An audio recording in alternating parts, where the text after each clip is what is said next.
It's the PC Per Podcast, episode 648, being recorded on October 13, 2021. I'm Sebastian Peak. I'm Jeremy Hellstrom. I'm Josh Walrath. I'm Brett Van Spoonberg. You can be notified when we go live by going to pcper.com/subscribe. I got an email earlier, so I knew to do the podcast tonight, which is how I use the service. And you can support us at Patreon. Patreon.com/PCPer. Brett, do we have a This Week on Patreon update? You know, we Twop. do.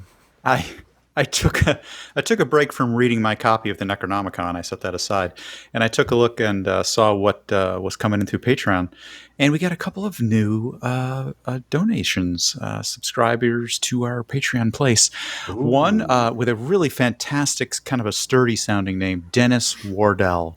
That just sounds like a very steady, kind of like a great guy. Like, oh, Dennis, you know, you're talking about your friend Dennis Wardell. Are you going somewhere with this? No, not really. Okay. And then the other guy, it's more of a juxtaposition. The other guy has got a great name and just the way he spelled it, because his name is Bob Zombie with an X, Bob, X-O-M-B-I. Like Rob Zombie?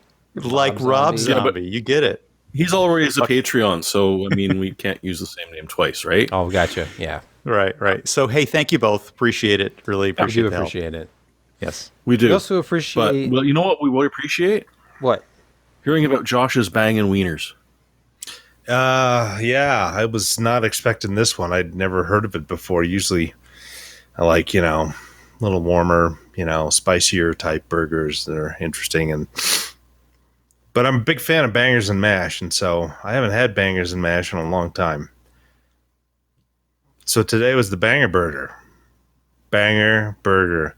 3 bangers on top of a heap of mashed potatoes, on top of 2 burger patties covered in brown gravy. It's the banger burger. It's like seriously a pound of meat after all is said and done. And you have to eat it with a knife and fork. The bun on top is merely decorative. It's not useful at all. It's scoop up the gravy. Yeah, well, I guess you can. But wasn't that much gravy on it. I mean, they could have used a little bit more, but they didn't want to make it too soggy. So it's just almost the right amount of gravy for when you're cutting it apart and eating it with the mashed potatoes and the bangers and your 2 quarter-pound patties. It's just, as they once said many years ago, happily, excess is never enough. And it was excessive. How are you still It's never enough. Yeah, I know. I mean, it just, you look at your arteries just want to harden. It's like 2 meals in one.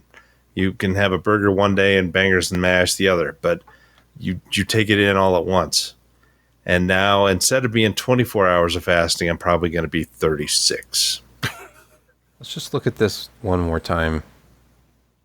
Well, that's Josh. Look at Josh one more time. That's me. Then look at this. Yes, I've got healthy tomatoes behind me. Oh, yeah. Tomato update. They're all, we've got 7 tomato plants in between some cherry tomatoes, some grape, and some bigger, kind of beefsteak type. They're all just, they're producing tomatoes like gangbusters right now, even though they're all inside because outside it snowed yesterday. Like 6 inches, 4 to 6 inches, something like that.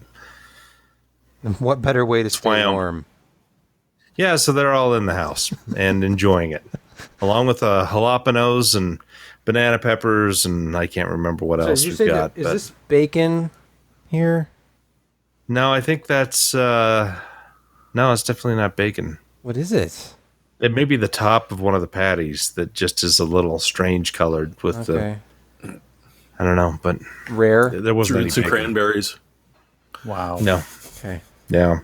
I mean, just look at this. Look at this. It looks like a close-up of an artery, actually. Yeah. Yes. It's not good. That's my omentum after they cut me open for the autopsy. Yeah. Okay. Yeah, this one's cream filled. Yeah. Yeah. Shall we talk about This is why I eat Huel the rest of the week. Shall we talk about the most exciting graphics card launch of the year so Ever? far? Yeah, and possibly ever. Almost ever. We're of course talking about Radeon RX 6600 without the XT. So you take Navi 23, you disable 4 compute units. You tailor it? I get disabling CUs because you might have a die that doesn't have everything up to snuff, but they also reduce the memory speed from 16 to 14 gigabits per second. Everything else is the same. 1792 shaders. Here's AMD's slide for it. Still 8 gigabytes of memory. It's the same, basically the same card with 4 CUs disabled and slower RAM. So if you compare it to the XT on this chart here, game clock is slower. It's like 300 megahertz slower. Boost clock is about 100 megahertz slower. So you'd think it's going to be a little bit slower. Less memory bandwidth too, because it's only 14 gigabit per second memory. So that drops to 224 gigs per second. And look at this nice XFX card that AMD sent us. The Swift. SWFT. Swift. It's kind of a small board. It doesn't even really, cover both fans even. Yeah, as you can see from the rear, where it has that cutout. That everybody does this now. I had not really seen it before NVIDIA's RX 30 series cards came out, and now all the cards have a pass-through. Cutoff jeans are becoming a thing. back. Cutoff graphics cards. Yeah, I'd seen a few Vega 56s that had that because they were generally somewhat small okay. for some reason. And then single 8-pin, which it doesn't even need an 8-pin. I guess 8-pin's all they use anymore because this really just needs a 6-pin. The total graphics power of this board is only 132 120? watts. Oh. And here we go. Here's the GPU-Z screenshot, if you're interested. Like the XT, it's also a by 8 card. Because this says that it's the Navi 23. It's basically a mobile GPU. It's found in the 6600M and a couple of their workstation cards and these. And the suggested pricing on the GPU is going to be $329 if you can find it for that. I looked this morning on Newegg. It was actually available in the Newegg Shuffle. This XFX Swift card was there for $329. And so this is a stock card. There will be, of course, overclocked variants. We'll have to see if any of these ever actually show up in the retail channel. But for now, you pretty much got to use the Shuffle. Any thoughts before we look at some of the performance numbers? I looked at it tonight on Newegg just to see where the prices had sort of settled out, and more than double your indicated MSRP, unfortunately. Okay. Well, hey, when I looked Above at the Shuffle at 9-something this morning, Yeah. or maybe it was 10, it was there. Well, they're above 7 right now. Pretty sure. I just looked a couple hours ago. Well, they did that with all the other previous ones. They would have them all in the Shuffle, and they are all an actual MSRP, and very few people actually got them. And then they raised all the prices, and you never saw another 6600 XT or 6800 6700 XT. Seems like it would be a good one, but yeah, they're just never there. Never there at MSRP. Never. I found it amusing Never. going over to AMD.com and going down never? to shop graphics cards, and none of them show up. But you can click shop local or something like that. It takes you right to it. But if you use the navigation on their menus, nothing shows up under graphics cards. Well, once every week or 2 weeks, they actually release the cards. You have to log into that AMD site 30 minutes before they release in the morning. And then you get put in a queue. And once they sell out the cards, then they'll kick you out of the queue. That's probably why the But- page is empty. Yeah. Fun times. That happens tomorrow, by the way. Tomorrow at 8 o'clock Mountain. So get in there at 7:30 if you want one. Yes. We can't promise you which one, or that you'll get one at all.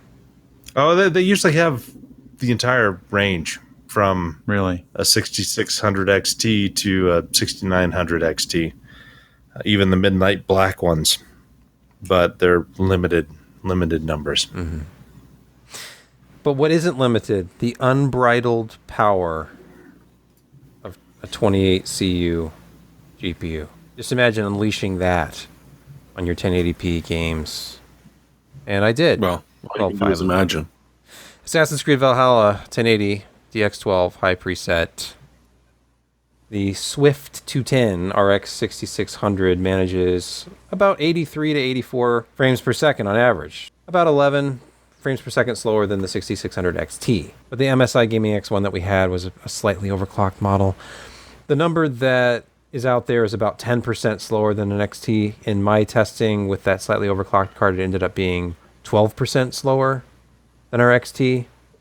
Look at Metro Exodus. Here it is, 78 frames per second. The XT is 93 frames per second. In the middle here, you'll see... Oh, actually, Assassin's Creed Valhalla was the one game that I tested that had the advantage over the RTX 3060. Is the point I'm trying to make. The rest of the tests, the 3060's above it by a little bit. I imagine that would actually go up. The lead would be increased if I went to higher resolutions. I didn't test 1440 yet, because the 3060 has more RAM, but... You know, it's that weird card that has 12 gigs instead of 6 or 8. Hey, I appreciated how far sort of down you tested Vega 56, RX 580, all the way down to 1060. I mean, so many people still have all those cards because they can't get anything new. Not that they can get this one either, but at least it's a meaningful comparison to a lot of people. I feel like the 580 especially. If you have an RX 580, it's also an 8 gigabyte card. We talked about this with the 6600 XT launch. It's just... It's still good. I mean, like, we're looking at, some older titles too, but... Look at that Vega 56, man. I know. It's that HBM. Yeah. Hi, good bandwidth, man. Good bandwidth. Yep, these modern games that they love their VRAM, they love their memory bandwidth. In fact, in Far Cry 5, it's an older game now. I need to start using Far Cry 6, but 128 frames per second from the 6600 non-XT. Right behind that at 111... is the Vega 56. So if you still got one of those, this isn't that much of an upgrade, depending on the game. I mean... Right. I mean, are you really going to notice it? 111 to 128? Probably not that often. No, not really. So that was kind of Wendell's point. I watched the Level 1 text review earlier, and he was saying, like, no, they're not the same, even though he was joking that they were the same, the XT and the non-XT. But his point was essentially, if you're just playing a game... and you're already over a certain threshold of FPS, you're not going to notice the difference. So get this one, because it's cheaper, theoretically, if you can find it. But you probably can't. Yeah. But look at the power. Especially when you're using a monitor that's going to follow your frame rate / sync rate, anyway. Yeah, you're not going to notice screen tearing or anything like that. And look, it just sips power compared to... This is the Vega 56. Yeah, it's still there. So more performance in the Vega 56... with 96 watts, 94 watts less power. With a 5800X, 32 gigs of fast memory, and an 80 plus gold power supply was only pulling a total of, like a max 260 watts from the wall during a gaming test. So, anyway. If it was available, would you recommend this? It depends on the games. Like the AMD optimized games, you're going to be able to leapfrog the 3060. But all things being equal, remember the 3060 actually is supposed to be a $330 card. So, it's supposed to be, yeah. Would you get the 3060 and 12 gigs of RAM, or get the 6600 non-XT and 8 gigabytes of RAM? Well, if you're playing Far Cry 6, you'd want the 12. That was what I was just going to say, yeah. 1080p and the high def textures, that's what they're saying. Yeah. If you look at just AMD cards, this is about 12% slower than a 6600 XT, for 15% less money if you're just going by MSRPs. So which in normal times would be a nice thing. Yeah. Just we're not in normal times. I don't even remember normal times. It's just and it's not exciting to do graphics card launches right now. It's it kind of feels bad. The only available 3060 that I see, and especially on Shuffle, is the EVGA for $399, and that's essentially their base model. There is nobody that offers anything close to a 330 or 349 or whatever a 3060 is supposed to be. I mean, That's essentially MSRP is $399, and you get into the MSI ones when they offer them on the shuffle, and they're all $530. And same with Asus, they're all up there. Gigabyte sometimes a little bit lower, but EVGA at least is the lowest of the group with actual product that they're shipping to Newegg quite often. So you see them on the shuffle all the time. Hey, the reality is it's terrible everywhere. I'll give you a data point. I looked up at Micro Center today. You know how good prices are at Micro Center, right? Fantastic all the time. Micro Center is going to be the best. 6800 XT pricing out of Micro Center, $1,500. Out of they have less for several. that in Canada. They have several on the shelf. Come and get them. Sweep them. Jeez. $1,500 a pop. 16? $1,499 Okay. 15. Okay. Because the for 6800 XT. 6900 XTs sell for about $16.99. And yeah, you can actually find them on Newegg for that in stock, but they're $1,700. I mean, Yeah. better. But they're really still need cheaper graphics than a card. 3080 Ti or the 2080 XT or 6800 XT. I didn't even. They're look those literally up. cheaper. Oh, well, I yeah, I'd didn't even pretend look that those up don't exist outside of pre-built systems. Like, if you want an RTX 30 series card, you have to buy a computer from someone. Or you could pay the exact same amount for just the card if you really want it. Yeah. Yeah, exactly. I don't know why you'd want to do Don't. that, but yes. Don't support that. Windows 11, they had promised a patch because AMD Ryzen processors were significantly Well, they did slower, deliver a patch. up to 15% slower with Windows 11 versus Windows 10. It's a feature. Well, the first patch, They they have improved set it. down. It slows it down even more. Are they in cahoots with Intel? What's going on here? No, don't blame upon malice what can be blamed on incompetence or something I guess like so. that. I guess so. There weren't any known issues with the update, according to Microsoft, in the release notes, but Well, there's just a little bit of an issue. And I want to see a report that actually shows like the before and after cache latency, because that was the big thing. Cache latency and the preferred cores. It's just this, like, the scheduling thing. This is like when Ryzen first was released, we had to wait for the operating system to kind of catch up. yeah, the next link I put in there, which was the Here's resolution coming WCCO soon Tech link. article. Okay, so Yeah, Yeah, part of it is AMD, which I mean, I honestly that's- expected. that's okay. the link after that. Oh, we just haven't gotten there yet. Yeah, it's the next one. So 1021, and then there's an you update go. coming 1019 for the L3 cache latency issue. The CPPC issue has been resolved, it says. AMD driver power profile is in the release process and targeted for GA release on October 21st. So the cache latency issue that everybody's running around with their hair on fire on is supposed to be addressed on 1019. Yeah. But that isn't the only issue. If you look at the next link, Okay. you'll see that the blame is spread around like hot butter. Okay. Ooh. Oh, Guess none what other you're gonna than have to update Gizmodo soon. reporting on this. AMD promises to fix 2 bugs causing reduced performance in Windows 11. This was written Friday. This is old. This is old news. It's so, just them it's so promising. several days ago. It's the news today is that the first fixes came down and made it worse. I appreciate the fact that we have a schedule now, the 19th and the 21st. So by the 21st, let's check back on this. Let's reconvene. What day is that? Is that next Wednesday? Well, the other one's they're both software. But I mean, the other one's a Windows 11 fix. So that'll come out with the latest Windows 11 fix. But if AMD's patching it, it's probably going to be like update your BIOS time. That's a little different. More AGISA code? Is that what you're saying? Yes. Yeah, Yes. yes. Yes. I think it would just be driver related. I don't know. But well, it's actually part of the way that the UEFI makes calls. Apparently, is what they're saying. Gizmodo offered their usual in-depth interview of everything that matches my in-depth level, but doesn't just link to a different story with more details. But they're saying that it is actually in the scheduler itself on the motherboard, and that they can patch it to help it. But I guarantee you there will be a GISA with it as well. It's funny that it works fine with Windows 10, but then Windows 11, suddenly you have to Breaks it. update microcode. Well, Is it though? they changed Is it funny? a bunch of shit they didn't need to. Ah, damn it. DRAM way you price Canadians- correction imminent, Jeremy. I like this Yeah. giant graph image here. It's very nice. stonks. Very stonks. Yeah, but I didn't go for stonks because everyone uses that.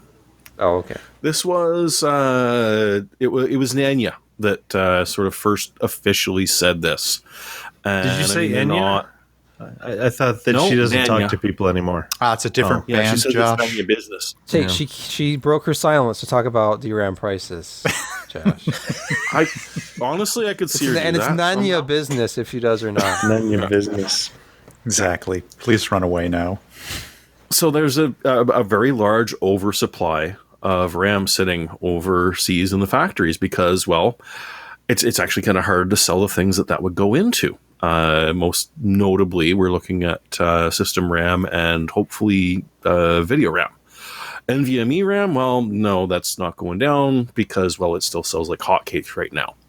But for system memory, we're probably looking at a fair price correction of, at least 15 to 20% is what they're sort of talking about in the general prices going out to sellers. So you're going to see hopefully an equivalent drop in prices. And the other problem is that one of the worst possible positions you could be in as a manufacturer of something is realizing that the next generation, which is going to completely and totally, make the stuff you have obsolete, is coming very soon, and in fact is being pushed by some of the memory makers. Having a lot of DDR4 lying around kind of is not a good thing to have, with DDR5 coming up really frickin' quick. On the plus side, if you're looking to buy some more system RAM, don't do it now. Wait about a quarter. We should see prices start to drop. I think they've already dropped. I mean, you can get 30. They're coming down. You can get 16 gigs of 3200 for $66. Mm-hmm. And 4 months ago, that was up in mid 80s to low 90s when we were expecting a much larger jump in pricing. I don't know if they're going to go down much lower than that. Maybe a little bit, but I think that I don't think you would be disappointed if you needed a DDR4 upgrade. Note I didn't say DDR5. DDDR. It's too many Ds. DDR5. That's all. Yeah, DDR5 prices are not going to go down anytime soon. This is That like is their RAM bus cast pricing latency. back in the 2000s. Yeah, Have you looked at those numbers? it's a scam. DDR5 is a scam at their yeah. Why are Latency's they almost bad. always timed? So the latencies are almost the same, regardless of what speed it's running at. Right. It's okay. Well, I looked at it. I haven't published anything on this, but I got a press release from a couple people about DDR5, including G-Skill. I was like, oh, the G-Skill stuff, that's good. And their premier kit that they were advertising was CAS 36. And G-Skill is the company I'm currently using in our GPU test bed because they had sent a set of 3600 CAS 14 memory. Super fast. Mm-hmm. Samsung ICs works great on all the AMD platforms. And this is Samsung IC stuff they're advertising, but I think it was like DDR5 6400 CL36. Yes. I can't imagine that it's that much faster when the CAS latency is more than twice as high. Isn't the thing that drove me nuts in that, and they specifically spelled it out a couple of times during it, is the DDR5 5600 CL36. DDR5 6000 CL36. 6400 CL36. I don't grasp, other than pushing the high stuff. Because yes, that will be noticeable when your CL timings remain the same and the frequency jumps. But seriously, Well, I mean, part of this is architecture as well, and how it's a different architecture memory, and so it's not going to have a lot of the same rules. Obviously, the DDR4 and DDR3 and all those down. Back when DDR was a thing, and you can get CAS 4.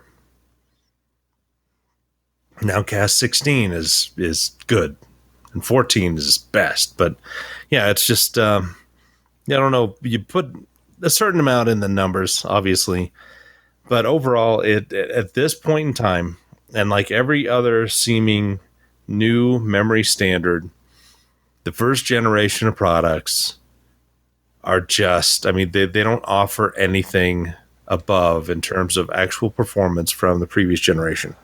It's not until you start getting up there that, when we see the 8000 sticks, will we really start seeing them kind of, stretch their legs and become, better than DDR4 stuff at 3600 and above. I was just looking at this, the press release that Tom's Hardware had. Apparently, JEDEC standard for 6400 is CL46. So CL36 is very good. Let's pause here to hear from our podcast sponsor this week.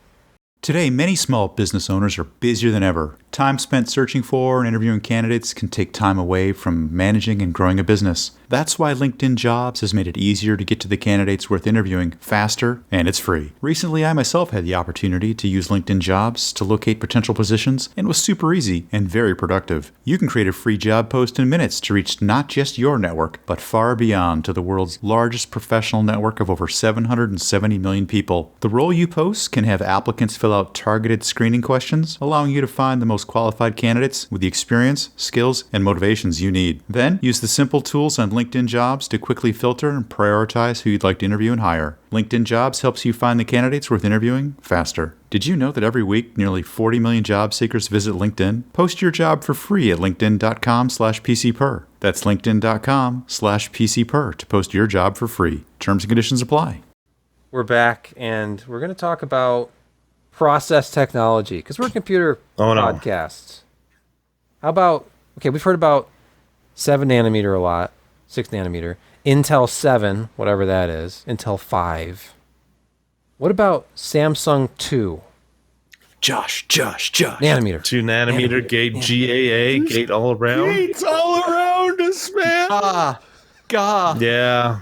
We're a couple of years away from this, 2024? And their 2 nanometer probably would be more comparable, probably to TSMC's 5, maybe.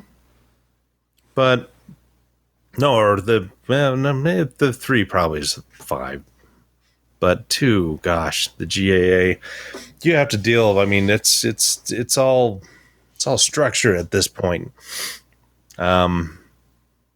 Because leakage would be so horrible, and quantum effects would start rearing their ugly head if you didn't do any of these mitigations.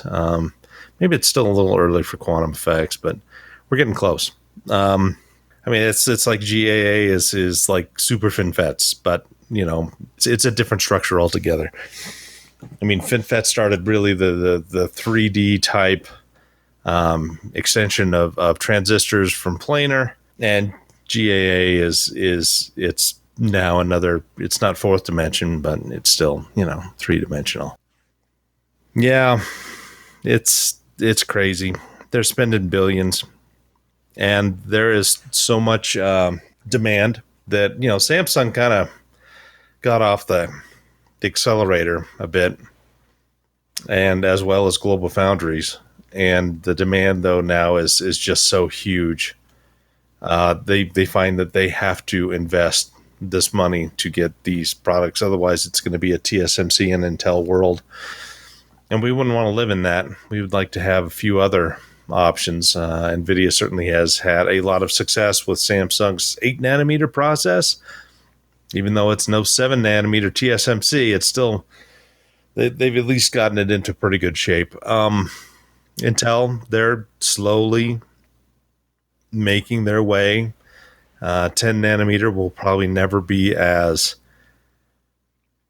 profitable as the 14 nanometer process was, but it's at least usable, and they're going to see a couple of hit points in margin. When they eventually go to as much 10 nanometers as they can, but it's not horrible. I mean, it's not great, obviously, but it's better than them going to a third party and paying TSMC a lot of money. Yeah, I mean, I'm excited for it, but 2 years is a long time in this business because test wafers kind of work. And, hey, we've had, good luck with this. And then you throw complex ASICs at it and strange things just start breaking for no apparent reason. And you get confused, and then you dig more and you spend years and millions of dollars to try to figure out. And finally, it's something that nobody obviously ever expected. And it's just the way it goes. It's like the migrating voids back in the day. Yeah. Oh, yep. The other nice thing about this was that Samsung has refined their 17s and their 14s. Like Josh, you were talking about the 14 nanometer, which is, lucrative and probably will continue to be. But one of the reasons I think they're doing this, and it's more combining a couple of stories that I've read together than them explicitly saying it in this. But a lot of the car companies, which are right now, utterly and completely shattered because they can't get the chips that they need, but they're on like 40 nanometer process and larger. So by making it a little bit cheaper for them to change to 17 or 14 from Samsung, and Samsung ramping up their production, might see a little bit of, a bit more container ships stacked outside your port with cars on it, as opposed to just being empty. Because there's still that problem too. Think of the environmental concerns that the automobile companies have underneath, exhaust temperature, engine temperature, sunlight, stuff like that. So I don't blame them for being on a much larger process because it's so much easier to cool. Mm-hmm. But hard to convince people to fab right now. Yeah, there is the other problem is that, they can't get out the lucrative stuff, let alone the easy stuff that doesn't make them much money. So if you can push them up to like 14 where you're making a lot of decent cash and you keep the heat and power, you might be able to convince them. If they can. It's going to be interesting. Like so many other things right now. Hey, I'm actually in line for a 2022 vehicle that I can't get. So it's supposed to be delivered this year, and I'm not going to have it till probably 3 months into next year. Mm. I feel your pain. What you're saying is true. And that's assuming it's not stuck on a container ship. Speaking of heartwarming stories, Android hasn't forgotten you. Or your data. You may have thought that they were playing nice. But there's a reason that Android is free. There's a reason it's on so many devices. It's being subsidized by a little thing called your privacy. And as Jeremy wrote, it's they're still sending it to the mothership on everything except for Lineage OS and what is EOS? I don't know. I just learned about that today. I've never seen it before. Apparently, it is a GitHub project that's an Android branch, which pretty much refuses to install anything that isn't open source and doesn't phone home. Lineage OS, you can install some of the Google apps on it and will immediately start phoning home and cross-referencing with everyone else that you possibly have on there, but at least it doesn't come pre-installed. And they offer a couple of open source projects like MicroG or F-Droid that get you Google-like apps, I'll say.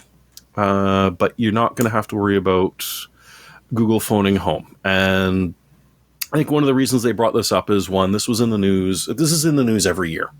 We point out that, yes, your phone literally friggin' tracks you, and all those little opt-out things, you say, oh, okay, well, I'm going to opt out, and I'm going to totally erase my Google Ad ID and start a new one. Yeah, well, your IME never changed, so they bloody well know that, yeah, here's all your old history. We just won't feed it in immediately so that it doesn't seem so obvious that we still know everything, even though you think you've deleted your past and started a new one. They also brought up how a lot of the Samsung system apps, even if you don't have any of the specific Google programs installed, still relies on Google Analytics. Microsoft OneDrive depends on Google's push service. So that means that anything that Google has collected, Microsoft is also able to collect without breaking their agreement to say that we're not ever going to directly collect this from your phone. Well, we didn't. We just sort of got it from someone else who is allowed to use it, and we just sort of shared it. So does this turn into a song? Anything you can collect, I can collect better. No, you can't. Yes, I can. No, I can collect anything better than you. Yeah. If you can't, I'll sell it to you. Yeah. Yep. So yeah, it's still creepy as hell, and you can opt out of everything, put it into deep sleep mode, and it's still gonna start phoning home. The only benefit from all of these exposés is that, for the most part, if you don't have a Wi-Fi connection, it slows itself down a little bit, so you won't end up going over your data just from the tracking of what you're doing. Gosh, that's so nice. So if you only pay for like 3 gigabytes, then They won't use it all up right away. Oh, okay, that's good. Need more than half a gig though over the course of a month. You might want to save them some. That's really too bad for those people who don't have unlimited data. But I guess that's their fault. Just like it's your fault if you have anything to hide. Just don't be evil, and then you have nothing to worry about, right? Hey, if I could sell my information directly and profit from it, I would. Far Cry 6. Brent Justice, you may know him. He did video card reviews for the H back in the day. He's still doing it over at the FPS Review. We visit the FPS Review again this week to discuss his Far Cry 6 video card feature performance review, which features performance of the features. And performance enhancing features. Yes. Let's look It's at the like content. performance enhancing drugs. Let's see. HD textures, FSR ultra quality, DXR reflections, DXR shadows, reflections and shadows. Yeah. Reflections. So and shadows as long with as you got FSR. enough memory, HD textures doesn't do a damn thing. Really? It does not hurt you at all. Oh, so it's just a RAM impact. As long as you've got the RAM. If you don't, you get nasty pop-ups coming up saying you've run out of memory. You might want to turn this off. Yeah, here we go. 1080p with a 6800 XT. Obviously not memory constrained. It's 16 gigs. Nor was the textures 3080 off. he follows up with. 124 FPS. But if you turn on HD textures, 124. And this is the same with Far Cry 5. If you turn on HD textures, it's just a VRAM. Yeah, because this part is still the same as Far Cry 4. Or I mean 5. I mean, the Dunia 2 engine has been around for forever. Now, what they did add is FSR, which, as you can see when you're not playing with any extra stuff except at 4K, doesn't really help anything. But you wouldn't really expect it to, especially at 1080p. Flexible resolution is not going to help you at 1080p. But when you start playing with the ray tracing, it suddenly becomes sort of useful. Let's see.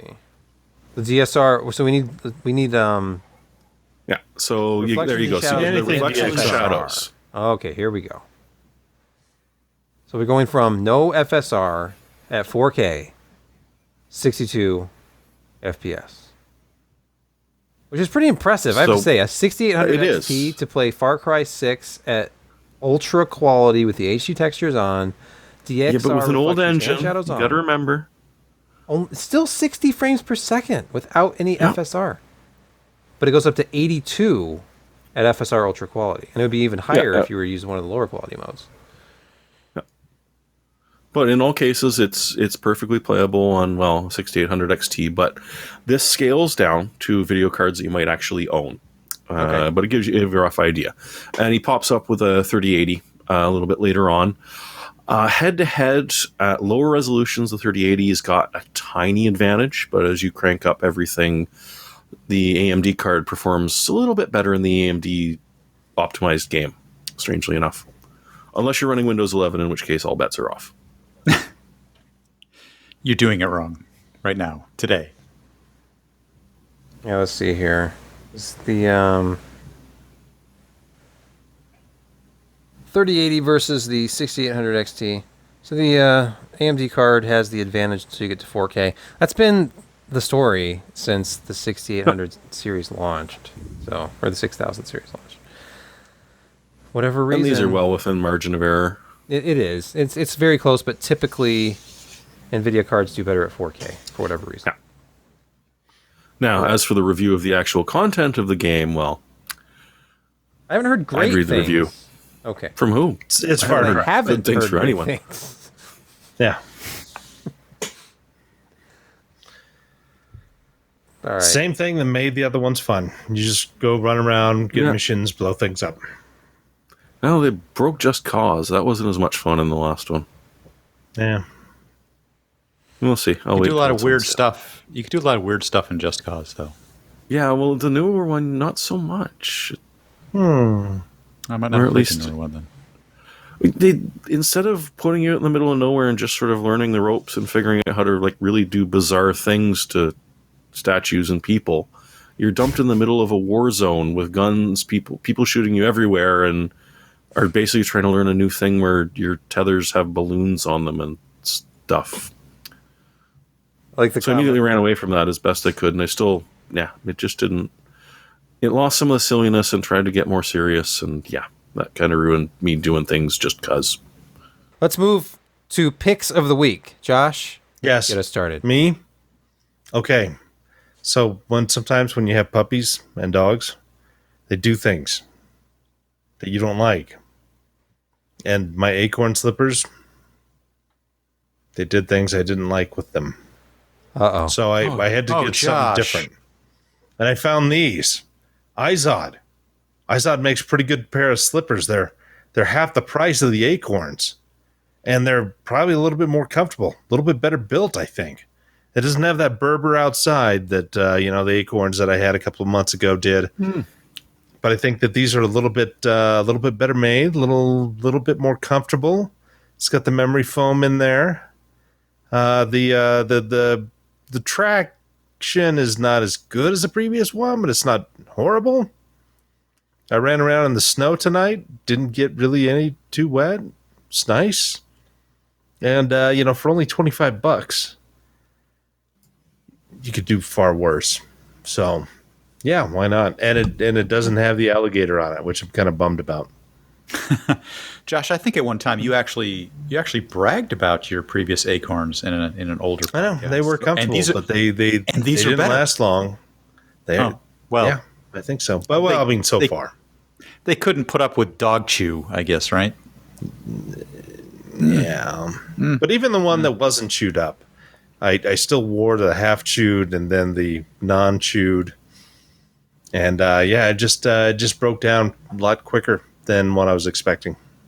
What is it with dogs and shoes, especially slippers? I never understood. Smells like you, and they love it, and they can sink their teeth into it and tear. Wait, is it like shred. they're fantasizing about ripping you to shreds? No, it's Maybe. just a comfortable smell. So, Oh, okay. Yeah. If they want to kill. It's a comfortable smell they Kill. want to destroy. You only chew the ones you love. Jeremy, your pick. So I was running down to the very wire here, and I've actually managed to find a decent deal for Memory Express, which is it is a couple years old, this monitor, but it's still a good 27-inch 1440p 165 hertz maximum with FreeSync 2.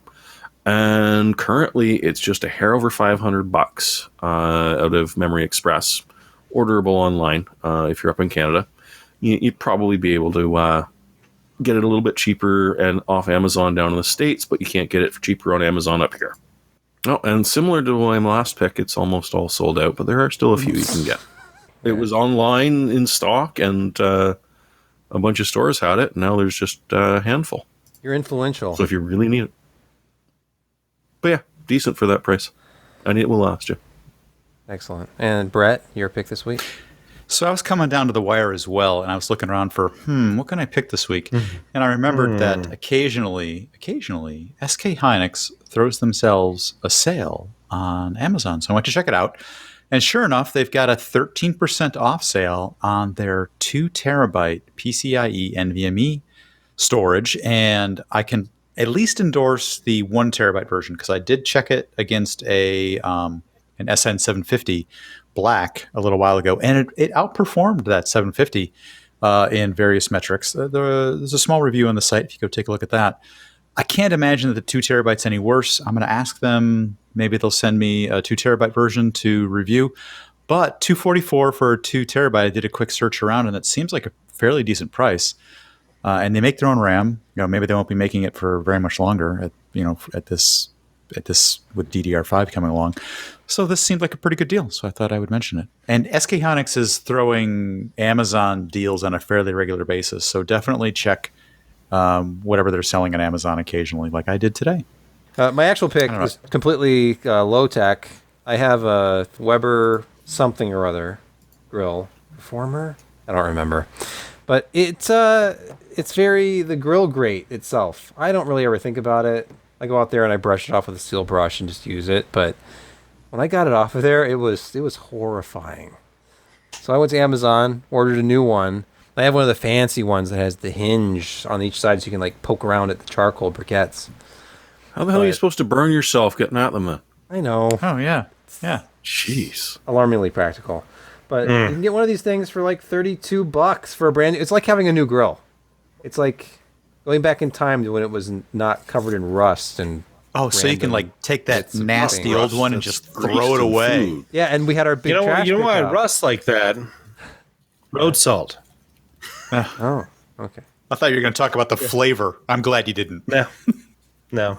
My whole grill smells different now that I've actually washed it. Because I was like, if I'm changing out the grill surface, I might as well clean the inside of it too. Well, see, you're half right there. Yes, clean out the inside for God's sakes. But the grill itself sort of ages and becomes sort of like a cast iron frying pan. Yeah, that's As true. long as you don't let it rust. Yeah, I did let it rust, so I should not have done that. But I felt bad because I put it out at the street because it was our big trash pickup, and then all the metal scrappers come through and they look for metal, and somebody took it, and I'm like, I didn't even clean it. Like I'd grilled chicken, waited for it to cool, and then put it at the street. So there's like meat all over it. It's like stuff nasty. out of it, like sauce. Somebody still grabbed it. Yeah, they still grabbed it. Like I probably should. Oh my God. Scrape that off, but that's not sanitary. Someone somewhere in your neighborhood is going, where in the hell did the damn dog find a grill? Yeah. It looked like it was buried out in the yard. It was ugly. It was like orange. All right. Well, on that note, that concludes our podcast this week. We thank you for listening and or watching. And we'll probably do this again next week. I don't think AMD will have another underwhelming graphics card launch, but you never know. Or if they do, they'll do it Thursday. 6500 XT, which will be like the Navi 23 minus. But We need something like that regardless. we need $200 graphics cards that are in stock. Yeah. Just you can't Not have $400 killing graphics them. cards that are not in stock. Killing the low end. or $300 cards is that no sell low for end. It's driving $700 people cards. back to consoles. Yep. Rather than Which you PC also gaming. can't buy. Yeah. You can get a Driving me used back. PS4s are plentiful, especially used. Same with the Xbox Ones. And you can still play. I mean, how many Xbox Series X games are there out? Right? That sounds like about how many PS5 games there are. So yeah, just get There's a a PS4 couple, but- or an Xbox. Yeah, you're right, Josh. You're right. And it's not. It's like basically using a PC because they're AMD APU powered computers. So don't feel bad, PC enthusiasts.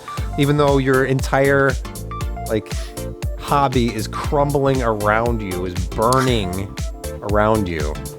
Yeah, your whole this is fine to the PCMR. Yeah. This is fine. Of life. Don't worry. Don't worry about the $700 1080p graphics cards at retail.